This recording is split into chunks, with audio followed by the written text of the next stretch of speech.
This is Chimes Media and I'm James Williams. Well, where to start? There's so many issues that are happening that it's hard to keep up with events. But I feel very pessimistic about the future, not just of the UK, but of Europe in general, and even the whole of civilization to some extent, which is extending it a bit far perhaps. But when I look around and see what's going on, we are being assimilated, taken over, pushed out, whatever you like to call it, with little resistance. You've no doubt seen the yellow vest protests happening throughout France. It's been going on for weeks. Some people have, not understanding the situation, have said, oh, well, they only turn up at weekends and that. That's because basically those people protesting are working people. And so therefore they're at their jobs usually during the week and they can only protest at weekends. That's the reality of working people. I notice that when you see the Remainer type protesters, they're outside Parliament every day. Well, it reflects on the fact that they probably don't have any jobs to go to. Maybe they're all students. I don't know what they are. But, so the Brexiteer types tend to be working people. So the Brexit thing, I was going to go to Islam, but I'll start with Brexit. Okay, this negotiations, if you call it negotiations, that Theresa May's supposed to be bunglingly done, it's all part of a ruse. It's all part of an attempt to stop us coming out of Brexit, of leaving the EU. The EU has plundered the UK like nothing you've ever seen. I'm going to put just a list.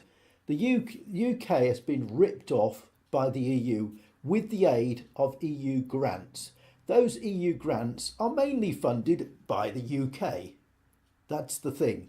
So we're being ripped off by our own money to penalise our own workforce, our own economy.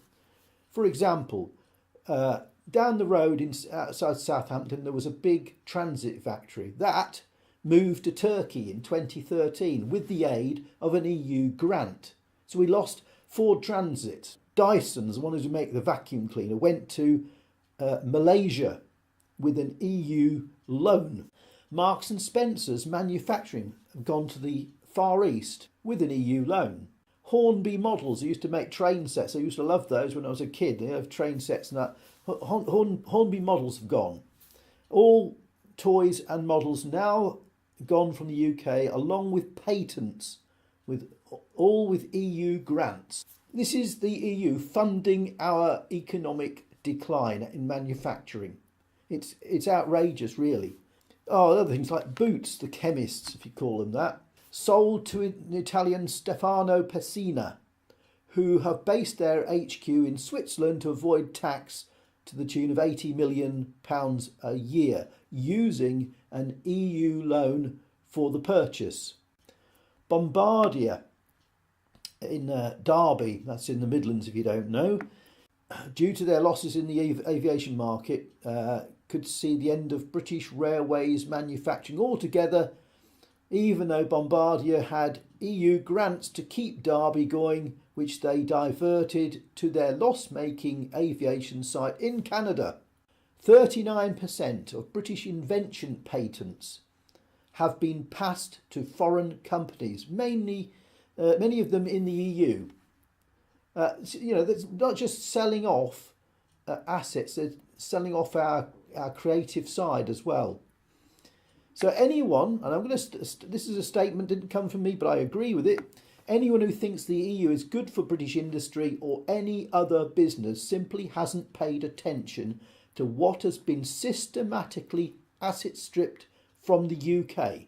So people who think the EU is good for us, and that's not to mention the migration problem, which is endemic across most of Europe, except for the sensible countries like Hungary.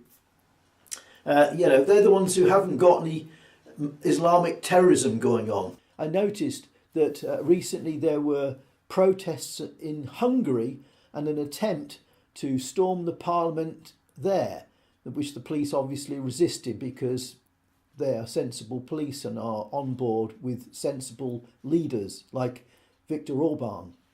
That was an EU-sponsored event. They all dragged out nicely printed EU flags. It was all organised. Unlike the Yellow Vests, who made up their own signs, and they were spontaneous protests in France. They did their own things, did it on the cuff, which is more realistic. And then you've got your media, which is basically has been taken over. We don't have a media that represents the people's interests. They claim to do, and the BBC has been relentless with its promotion of Remain and stopping Brexit. It's absolutely relentless. And why? Because they get hundreds of thousands of pounds from the EU in forms of grants and various other benefits, and the British government as well. We don't have a media that speaks for the people, and the people don't really matter anyway, do they? I spent 4 years as a politician, a councillor, and I found I was just there managing problems. I was there to appease the masses along with all the others.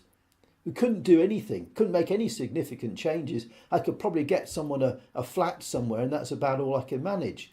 But to actually fundamentally do something which made a difference long term for the people, the MPs that are in Parliament, in the British Parliament, most of them are just there taking the Queen's shilling, and they don't really achieve anything much except fall out with each other. They've been struggling to deliver this Brexit deal, or not. We don't need a deal. We just leave. Just leave. That's what we need to do. Get out. Because if you look at Europe, much of Europe is burning. In Sweden, they've had more cars set on fire in 1 month than in the whole of the 1970s. This is the state of affairs. What the hell is going on?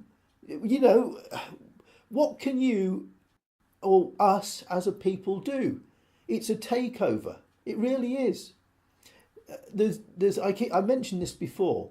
What's he called? Brezhnev or something. He was a KGB agent who defected in 1985.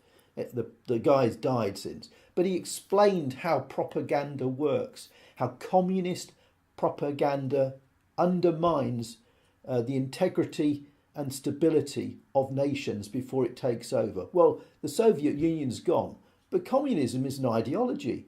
That doesn't die.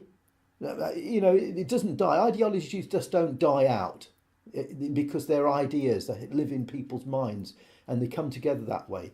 When you look at it, Silicon Valley is going hardball on shutting down free speech. It's kicking people off, the creators off their various websites. Well, there's lots of people actually don't involve in the internet still today, and they don't know anything that's going on.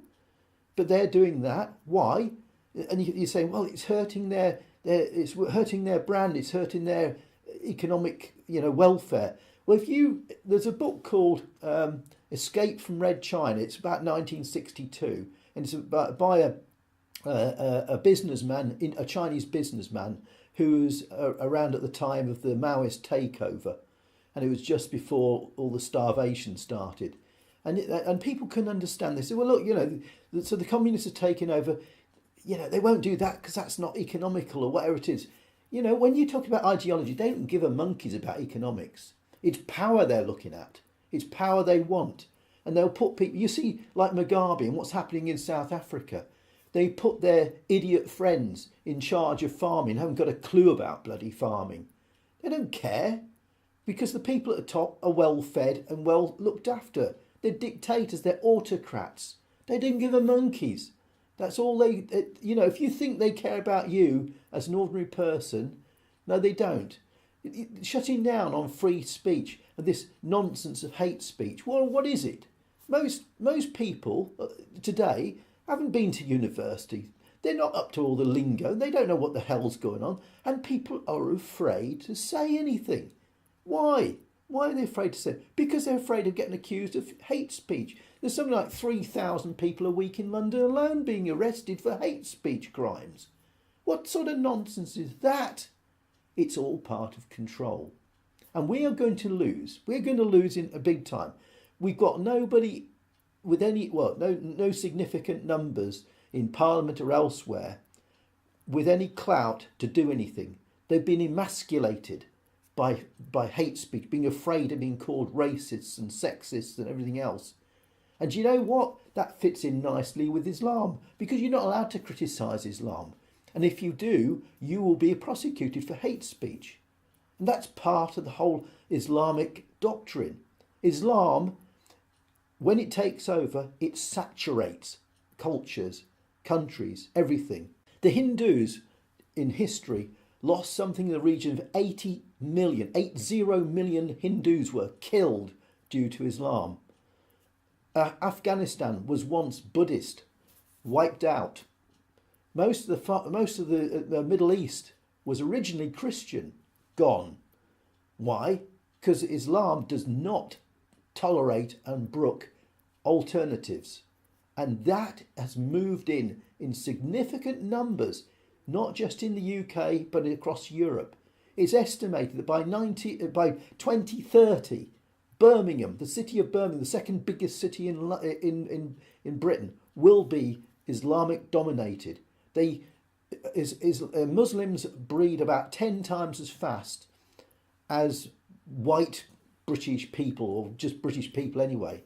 They outbreed, and they don't need to go and kill everyone. That's just a distraction. And all this stuff about anti-terrorism. Most of the Muslims don't do terrorism. They don't need to. Why would they need to? Because they can just do it by breeding. And it's, so nobody's got any solutions to anything. We're being browbeaten into submission and to accepting our fate, whatever it may be. I'm not a Jew, obviously, but I fear for the Jews, because they are destined for extermination one way or the other, and they will be if things go the way that they seem to be heading. And the resistances of the Eastern European countries like Hungary and that. Let's supposing they hold out. Let's supposing they become little bastions of European people, white people, Mediterranean people, whatever, Europeans, because not all Europeans are white, they're Mediterranean types as well. There's a mixture. Let's say they hold out. What is there for them if the rest of the nations have been absorbed and assimilated? What is the future? Free speech is going down the drain. It's already gone virtually. The fact that if this video gets out, I'll be amazed. And if it stays out, and if I don't get prosecuted, it's only because I'm a nobody that they've left me alone so far. But my time will come. I'm expecting that. Right. So basically, our elites, the politicians, the puppet politicians, the fake media, the lying media, the media that isn't free press at all. It's ideologically driven and controlled. We have little resistance. The guys that go out, there's some guys that go out to Speaker's Corner in London, Hyde Park, every Sunday, bless them. They are a tiny little group trying to make a difference. It's like squirting a lava flow with a canister. It's not going to make any difference in the end of the day, I'm afraid, even though they do great stuff. We have no leaders. Everyone that can say anything is afraid to say anything, is muzzled. And it's bad for our kids and everything. There's so much material to cover, and I don't like to be sounding pessimistic, but I need to be, because this is serious shit. Really is. Well, until next time, if there is a next time, take care of yourself.